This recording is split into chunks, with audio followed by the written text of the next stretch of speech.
Right, let's turn to the story now. The Gauteng High Court has granted a preservation order on the assets linked to corruption-accused former National Lotteries Commission executives. This relates to the alleged siphoning of about 344 million rands, which was meant to help impoverished communities. Luxury properties and vehicles, including a 6 million rands Rolls Royce, are among the items seized. Special Investigating Unit spokesperson Kaizer Kganyago says board members, senior staff, their family members and friends enriched themselves with the Lottery Commission grants. All right, let's get more on that story. We're joined now by Kaizer Kganyago, who speaks for the Special Investigating Unit. Good to have you, and thank you very much for your time. It's always fascinating. We always ask the same question every time we're trying to connect the dots as to how these crimes were committed. What did you find, particularly in this case of the 344 million, and how these funds were able to be channeled out of the National Lotteries Commission? Good evening, Thabo, and good evening to your viewers.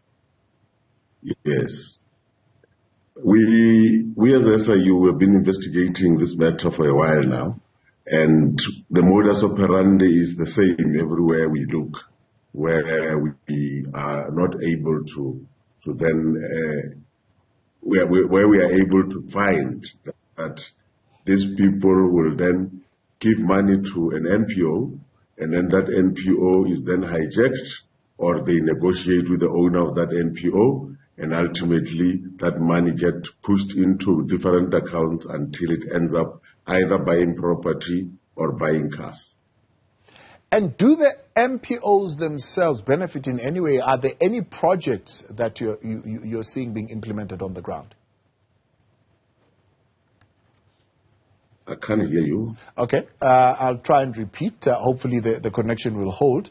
I'm saying, do the NPOs themselves actually benefit? Are there any projects that you're seeing on the ground that would have been established following the release of these funds? There are instances where some NPOs benefit, Thabo.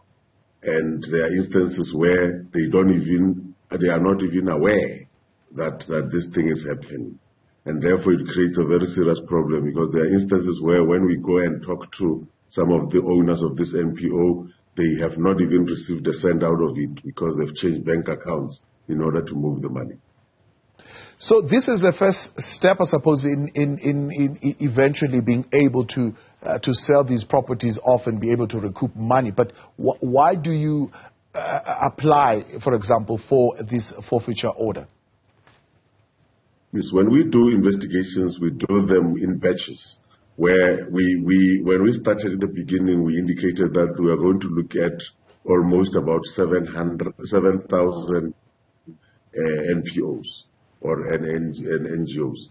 Therefore, when we do it in batch, we then take a few NPOs that were granted the funding. We check whether the money was sent to them and did they do what they had applied to do. Therefore, once we find that the money has been channeled for some other things, we then look at the things that were bought with this money, like we did with the previous ones, which involved Terry Pedo and Athamo Fokati and them. But now, when we go and do the other NPOs, we still find the same players in this whole thing, doing the same thing and then buying other properties. Therefore, we then rush and we'll talk to our law enforcement agents, in this case, the Asset Forfeiture Unit, and we say to them, can you help us to freeze these properties and these cars, so that we are in a position, once after that, we then give them an opportunity to engage in terms of going back to court if they want to appeal or defend themselves. If they don't, we then apply for a forfeiture order, and that order will then say these things are forfeited to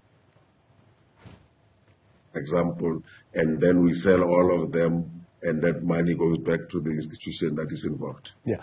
Are your freezing orders always successful, or do you find that in some instances you are taken to court and then the court say, well, you must now release those assets because maybe investigations are not progressing as advancing the case? When we do freezing orders, Thabo, what we did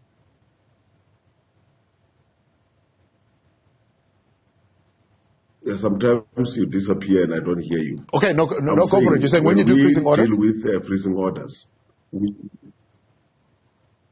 Yes, when we deal with freezing orders, we have to convince a judge that we have got enough evidence for us to take these things. Therefore, you have got to do your homework first in terms of your investigation, produce this information in front of the judge.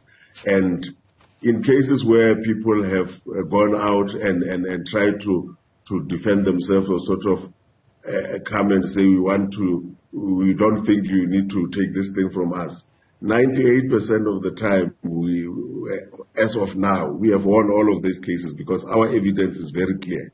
We are able to follow the money and we are able to show you how this property was bought. And that is why we end up with situations like that. You have seen, for an example, where with the Terry Petro house, they agreed to say, okay, you can take it and sell it. But the others, like Athamo, of our evidence that we have. Yeah. So we missed that part. You're saying others like the Athama Fukate one, are you being challenged on that particular order?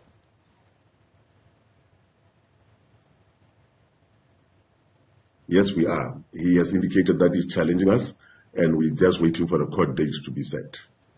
Are any of the executives that are currently attached to this order challenging what your findings would be? In this particular order, Thabo, there are no executives. It is people who are working with the former chairperson of the board, Professor Nebutanda, and there were two, a guy called Chisimba and Karive, who are involved, who are the ones who are really doing this work on their, as we speak of National Lotteries Commission, and Professor Nebutanda is not a member or a chairperson anymore. But we are following up on all of those transactions that they did. And what happens to the entities that would have been used to funnel these funds? Are they continuing to trade? Are they allowed to continue to do business?